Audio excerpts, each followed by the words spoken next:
ஓம் சாய்ராம். நல்லது நினைப்போம், நல்லதே நடக்கும். இன்றைய பதிவோட தலைப்பு பார்த்துருப்பீங்க. உங்களோட சாயி உங்களை சந்திக்க வராரு, தயாரா இருங்க. நீங்கள் கேட்குறத கொடுப்பதற்காக சாயி உங்களை தேடி வராரு. இது நாள் வரைக்கும் காத்திருந்தீங்கள, அந்த காத்திருப்பு வீண் போகாது. உங்களோட நம்பிக்கை வீண் போகாது. சாயை நம்பினவங்க வெறும் கையோடு போனது கிடையாது. இந்த துவாரகா மாயில இருந்து கேட்டவங்களோட கோரிக்கையை நிறைவேற்றி வைத்த சாயி இப்போ உங்களோட பிரார்த்தனையும் நிறைவேற்றி வைக்க போகிறாரு. நீங்களும் ஆத்மார்த்தமாக இப்போ துவாரகா மாயில் இருக்கீங்க. என் கூட சேர்ந்து கோவிலை முழுவதுமாக சுற்றி வர போகிறீங்க.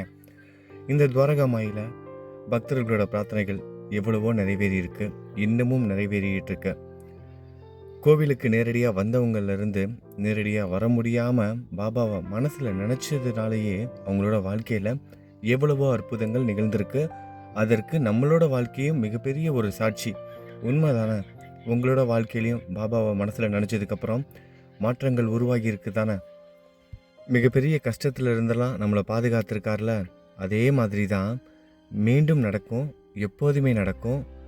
பாபா எப்போதுமே உங்களுக்கு துணையாக இருப்பார். கூடிய விரைவிலேயே நீங்கள் நீண்ட நாட்களாக பிரார்த்தனை பண்ணிகிட்ருக்க அந்த விஷயம் நடக்க போகுது. நம்பிக்கையோடு இருங்க. எப்போதுமே ஒரு விஷயம் நல்லா தெரிஞ்சுக்கோங்க. நம்ம பாபாவை நம்புகிற பக்தர்கள் பாபாவோட குழந்தைகள், பாபாவோட சீடர்கள்ங்கிறத விட குழந்தைகள் தான் நம்ம எல்லாரும்.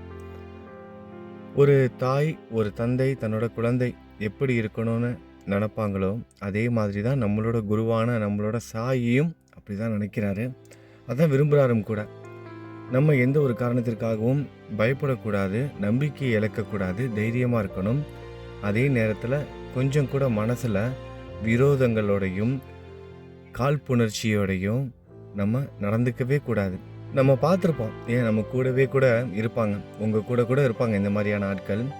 எப்படிப்பட்ட ஆட்கள்னா, குத்தி காமிக்கிறது, நம்மளோட இயலாமையை சொல்லி அவங்க சந்தோஷப்படுறது, அசிங்கப்படுத்துறது, அவமானப்படுத்துறது, கேட்டால் கேலி பண்ண கிண்டல் பண்ண அப்படின்னு. இந்த மாதிரியான பழக்கங்கள் கொண்ட மக்கள் நம்மளை சுற்றி வாழ்ந்துக்கிட்டு தான் இருக்காங்க. மன ரீதியாக நம்மளை காயப்படுத்திக்கிட்டும் இருக்காங்க. அந்த மன ரீதியான காயத்தோடு வாழ்ந்துக்கிட்டு இருக்க நம்ம ஒரு பொழுதும் அவங்களுக்கு அந்த மாதிரியான ஒரு தண்டனையை கொடுக்கணும்னு மனசில் நினைக்கக்கூட கூடாது. தீயினால் சுட்ட புண் உள்ளாரும் ஆறாதே நாவினால் சுட்ட வடு. திருக்குறள். திருவள்ளுவர் சொன்னது நம்ம எல்லாருக்கும் நல்லா தெரியும். கத்தி எடுத்து வெட்டினா கூட, தீயால் சுட்டா கூட அந்த காயம் ஆறிடும். ஆனால் இந்த நாவால் வெட்டணும் அப்படின்னா அந்த காயம் ஆறவே ஆறாது. அந்த தவற பக்தர்கள் யாரும் செய்யக்கூடாது. முக்கியமாக சாய் பக்தர்கள் அந்த மாதிரியான தவறுகளை செய்யக்கூடாது. பழி வாங்குகிற எண்ணம், விரோதம் வளர்க்குறது, இந்த மாதிரியான விஷயங்கள் செய்யவே கூடாது. யாராவது ஒரு வார்த்தை பேசிட்டாங்கன்னா போதும், அவங்களுக்கு நம்ம திரும்பி பதிலடி கொடுத்தே ஆகணும் அப்படின்னு.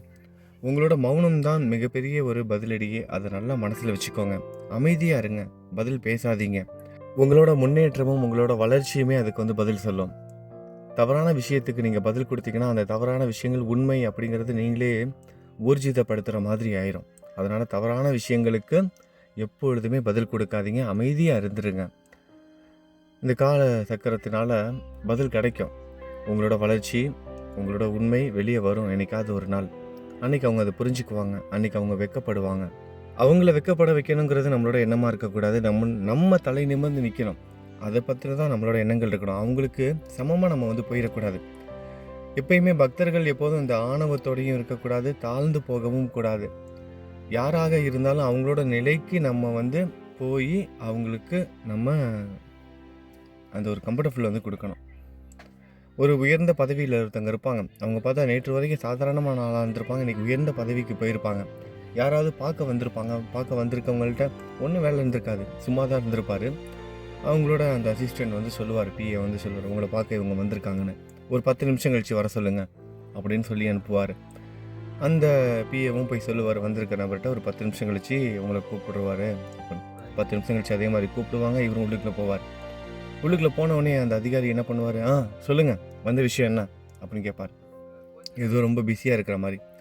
என்னென்னா, தன்னை பார்க்க வந்திருக்கவங்க ரொம்ப தாழ்வானவங்க, நம்மக்கிட்ட கேட்க வந்திருக்காங்க, நம்மக்கிட்ட யாராவது ஏதாவது கேட்க வந்தாங்கன்னா நம்ம தான் உயர்ந்தவங்க அப்படிங்கிற ஒரு எண்ணம். இந்த எண்ணமும் ஆன்மீகத்தில் இருக்கவே கூடாது. முக்கியமாக சாய் குழந்தைகளுக்கு இருக்கவே கூடாது. இந்த மாதிரியான எண்ணங்கள் இருக்கிற இடத்துல சாய் நிச்சயமாக இருக்க மாட்டார். உங்கள பார்க்க வரவங்க உயர்ந்தவங்களா இருந்தாலும், தாழ்ந்தவங்களா இருந்தாலும் அவங்களோட நிலைக்கு நம்ம போய் அவங்களுக்கு வந்து பதிலளிக்கணும். நம்மள சமமா நடத்தணும். நம்மள எப்படி சமமா நடத்தணும்னு நம்ம எதிர்பார்க்குறோம், அதே மாதிரி தான் நம்மளும் நடந்துக்கணும். ஆனா நம்ம எதிர்பார்க்குறோம். ஆனா நம்ம அத செய்ய மாட்டேங்கிறோம். இன்னைக்கு அதுதான் மிகப்பெரிய ஒரு விஷயமா இருக்கு. நமக்கு தெரிய மாட்டேங்குது. நம்ம மனசால அனுபவிக்கிற கஷ்டங்கள் மட்டும் நமக்கு பெருசா தெரியுது. ஆனா நம்மளால மத்தவங்க அனுபவிக்கிற கஷ்டங்கள் இன்னைக்கு தெரிய மாட்டேங்குது. நெறைய பேர் இப்படிதான் தெரியாமயே இந்த தவறுகள்லாம் செஞ்சுக்கிட்டே இருக்காங்க. இதெல்லாம் மிகப்பெரிய ஒரு பாவம். மனதால யாரையாவது நம்ம துன்பப்படுத்தணும்னா அது மிகப்பெரிய ஒரு பாவம். எல்லாமே சரியான விகிதத்துல வந்து இருக்கணும் நம்மளோட வாழ்க்கையில. நம்மளோட குணாதிசயங்கள் எல்லாமே சரியான விகிதத்துல வந்து இருக்கணும். அத நம்ம வந்து பயிற்சி மேற்கொள்ளணும். நம்ம வந்து நம்மள மாதிரியே எல்லாத்தையும் நெனைக்கணும். அதுதான் அதுதான் நம்ம குரு வந்து நமக்கு வந்து சொல்லிக் குடுக்குறாரு. எல்லா ஜீவராசிகளிடத்தும் நான் இருக்கிறேன். எல்லா ஜீவராசிகளையும் ஒரே மாரி பாவி. உன்ன மாதிரியே தான் அவங்களும். அது மனிதர்கள் மட்டும் கிடையாது. சாதாரண விலங்குகளாக இருந்தாலும், பறவைகளாக இருந்தாலும் எல்லாத்தையும் நீ ஒரே மாரி தான் பாவிக்கணும். உன்ன மாதிரி தான் அவங்களும். இந்த மாதிரியான விஷயங்கள் எல்லாம் நம்ம ரொம்ப சாதாரணமா கடந்து போகுறோம். சாய்க்கு பிடிச்ச மாதிரி நான் இருக்கணும் அப்படின்னு விருப்பப்படுற ஒவ்வொரு பக்தர்களும் இதை எப்போதுமே மனசுல வச்சுக்கணும். கடந்து போயிடக்கூடாது. ஏதோ படிக்கிறோம் அப்படின்னு நம்ம அப்படியே படிச்சுட்டு போயிடக்கூடாது. மேம்போக்கா போயிடக்கூடாது. சச்சரிதம் புக் எடுத்து நமக்கு தேவையான விஷயங்கள் என்னப்பா கிடைக்கும் அப்படின்னு சும்மா திருப்பி பார்க்குறோம். நிறைய கேள்வி பதில்கள்லாம் கூட சச்சரிதத்தில் இப்போ வந்து பார்க்க ஆரம்பிச்சிட்டாங்க. ஏதோ பிரார்த்தனை நிறைவேறணும்னா ஒரு பக்கத்தை திருப்புறது, அதில் என்ன சொல்லியிருக்காங்களோ அதை செய்கிறது. இந்த மாதிரிலாம் தவறு கிடையாது. ஆனால் அதே நேரத்தில் அதில் இருக்கிற மற்ற விஷயங்களையும் நம்ம வந்து கவனம் செலுத்தணும்ல. அப்போ தானே அவங்களுக்கு தானே அது பலன் கொடுக்கும்.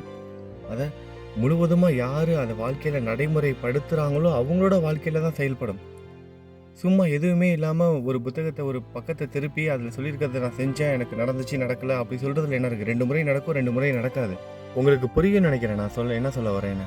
அதை முழுவதுமாக அதை கடைபிடிக்கணும். பாபாவுக்கு பிடிச்ச மாதிரி நம்ம நடந்துக்கணும். அப்போ தான் அது நம்ம வாழ்க்கையில் செயல்படும். நல்லா தெரிஞ்சுக்கோங்க. பாபாவுக்கு பிடித்த குழந்தைகளாக இருப்போம். பாபா விரைவிலேயே நீங்கள் நீண்ட நாட்களாக உங்களோட நிறைவேறாத பிரார்த்தனையை பாபா நிச்சயமாக நிறைவேற்றி கொடுப்பாரு. நாளைக்கு வியாழக்கிழமை, அதாவது இன்றைக்கி நான் புதன்கிழமை உங்கள்கிட்ட பேசிகிட்டு இருக்கேன். நீங்கள் எப்போ இந்த பதிவை பார்த்தாலும் சரி, வியாழக்கிழமை இரவு 9 மணிக்கு நம்ம ஷீரடியிலேருந்து லைவ் நிகழ்ச்சி நம்ம சேனலில் எப்போதுமே இருக்கும். பாபா வந்து துவாரகாமாயிலேருந்து சாவடிக்கு பல்லக்கில் ஊர்வலம் போகிறத நம்ம வந்து லைவாக வந்து காமிச்சிட்ருக்கோம். நீங்களும் அந்த லைவில் ஆத்மார்த்தமாக ஷீரடிக்கு வந்து கலந்துக்கோங்க. லைவ் நிகழ்ச்சியில் எல்லாரும் கலந்துக்கிறதோட மட்டும் இல்லாமல் மற்ற பக்தர்களுக்கும் இதை தெரியப்படுத்தி அவங்களும் தெரிஞ்சுக்கிறதுக்கு கலந்துக்கிறதுக்கு ஒரு வாய்ப்பை வந்து உருவாக்கி கொடுங்க. எல்லாமே நல்லபடியாகவே நடக்கட்டும். ஒரு விஷயம் எப்போதும் நம்ம ஞாபகத்தில் வச்சுக்கணும். நம்ம சாய் நம்ம கூட இருக்கிற வரைக்கும் எதற்காகவும் நம்ம பயப்படக்கூடாது. கடந்த காலங்களில் நிகழ்ந்த கசப்பான அனுபவங்கள் மீண்டும் நம்ம வாழ்க்கையில் நடக்கும் அப்படின்னு அந்த ஒரு எண்ணம் வரக்கூடாது. அதுலேருந்து கற்றுக்கிட்டு அந்த பாடத்தை மட்டும் மனசில் வச்சுக்கணும். மன அழுத்தம் இருக்கக்கூடாது. சாய் இருக்கிற இடத்துல மன அழுத்தம் இருக்கக்கூடாது. மனசை ரொம்ப லேசாக வச்சுக்கோங்க. தைரியமாக இருங்க, நம்பிக்கையோடு இருங்க. அது எந்த பிரார்த்தனையாக இருந்தாலும் சரி, எல்லாமே நல்லபடியாக நடக்கும். இன்றைக்கி நம்ம சாய் குடும்பத்தில் 10ஆம் வகுப்பு மாணவர்கள், நிறைய நண்பர்கள் வந்து குழந்தைகளுக்காக வந்து பிரார்த்தனை பண்ணிகிட்டு இருந்தாங்க. நல்ல மதிப்பெண்கள் எடுத்திருக்காங்க. நம்ம சாய் குடும்பத்தில் தேர்ச்சி பெற்ற அனைத்து 10ஆம் வகுப்பு மாணவர்களுக்கும் வாழ்த்துக்கள் சொல்லிக்கலாம். குழந்தைகளோட எதிர்கால வாழ்க்கை நல்லபடியாக அமையணும்னு நம்ம எல்லாரும் பிரார்த்தனை பண்ணிக்கலாம். அப்புறம் இந்த பதிவை பார்த்துட்டு இருக்க பெற்றோர்கள், உங்களோட குழந்தைகள் எந்த மார்க் எடுத்திருந்தாலும் சரி, அதை ஏற்றுக்கோங்க. எல்லாம் சரியாகும். இது வந்து முடிய போகிறது கிடையாது. இன்னும் அவங்க படிக்க வேண்டியது நிறையா இருக்குது வாழ்க்கையில். அவங்களுக்குன்னு ஒரு துறையை உருவாக்கி கொடுத்து அந்த துறையில் பெரிய இடத்துக்கு அனுப்பி வைப்பார் நம்மளோட சாயி. உயர்ந்த இடத்துக்கு போவாங்க. இந்த சமுதாயத்தில் அவங்களுக்குன்னு ஒரு அந்தஸ்தையும் ஒரு வாழ்க்கையையும் சாய் நிச்சயமாக அமைத்து கொடுப்பாரு. சாய் உங்கள் வாழ்க்கையில், அதாவது நீங்கள் ஒருத்தர் சாயை நம்பினாலே உங்கள் குடும்பத்துக்கு அவர் பொறுப்பு. அந்த பாரத்தை, அதாவது சாயிங்கிற அந்த ஒரு பாரம், அது வந்து ஒரு பாரமாக நினச்சாலும் சரி, இல்லை அவர் குழந்தைகளை வந்து பெற்றோர்கள் வந்து பாரமாக நினைக்க மாட்டாங்க. அப்படி தான் நினைக்கிறாங்க. இன்றைக்கி குழந்தைகளை வந்து பெற்றோர்களை ஒரு வயசுக்கு மேலே பாரமாக நினைக்க ஆரம்பிச்சிடறாங்க. ஆனால் நம்ம சாயி நம்மளை என்றைக்குமே பாரமாக நினைக்க மாட்டார். தாயும் தந்தையும் தன்னோட குழந்தை எவ்வளோ பெரிய வயசானாலும் பாரமாக நினைக்க மாட்டாங்க. நம்ம சாயை எப்போதுமே பாரமாக நினைக்கக்கூடாது. அவருக்கு சேவை செய்கிறதுல நம்மளோட கவனத்தை முழுவதுமாக செலுத்தணும். அவரோட நாம ஜபத்தை நம்ம விடவே கூடாது. ஸ்ரீ சாய்நாத ஸ்தவன மஞ்சரி தொடர்ந்து படிங்க. 108 நாள் பாராயணம் நம்ம சாய் ஃபேமிலி சேனலில் போயிட்டுருக்கு. ஆரம்பத்தில் நிறைய பக்தர்கள் கேட்டு அப்படியே கொஞ்சம் கொஞ்சமாக கம்மியாகிட்டே வருது. எல்லோரும் திரும்பவும் ஒன்று சேருங்க. காலையில் 6:30 மணிக்கு சாய் ஃபேமிலி சேனலில் ஸ்ரீ சாய்நாத ஸ்தவனமஞ்சரி பாராயணத்தில் கலந்துக்கோங்க. எல்லாமே நல்லபடியாக நடக்கட்டும். இன்றைக்கி நம்ம சாய் குடும்பத்தை சேர்ந்த ரம்யா சகோதரிக்கு 41வது பிறந்தநாள். ரம்யா சகோதரிக்கு நம்ம எல்லாரும் பிறந்தநாள் வாழ்த்துக்கள் சொல்வதோடு மட்டுமில்லாமல் சகோதரியோட உடல் ஆரோக்கியத்திற்காகவும் எதிர்கால வாழ்க்கைக்காகவும் அவங்களோட குடும்பத்துக்காகவும் நம்ம எல்லாரும் பிரார்த்தனை செய்து கொள்ளலாம். ரம்யா சகோதரி மட்டுமில்லாமல் இன்றைக்கி வேறு யாரெல்லாம் நம்ம சாய் குடும்பத்தில் பிறந்த நாள் கொண்டாடுறாங்களோ அவங்க எல்லாருக்கும் பிறந்த நாள் நல்வாழ்த்துக்கள். திருமண நாள் கொண்டாடும் தம்பதிகளுக்கு திருமண நாள் நல்வாழ்த்துக்கள். மறந்துடாதீங்க, வியாழக்கிழமை இரவு 9 மணிக்கு லைவ் நிகழ்ச்சியில் வந்து கலந்துக்கோங்க. சாய் பல்லக்கு ஊர்வலத்தை நீங்களும் ஆத்மார்த்தமாக பாருங்கள். அவரோட தரிசனம் உங்களுக்காக வியாழக்கிழமை இரவு 9 மணிக்கு நம்மளோட சேனலில் வந்துடும். மற்ற பக்தர்களுக்கும் இதை தெரியப்படுத்துங்க. சாய் உங்களை சந்திக்க வராரு. நீங்கள் கேட்குறத கொடுக்க போகிறாரு. நம்பிக்கையோடு இருங்க. நல்லதை நினைப்போம், நல்லது நடக்கும். ஓம் சாய்ராம்.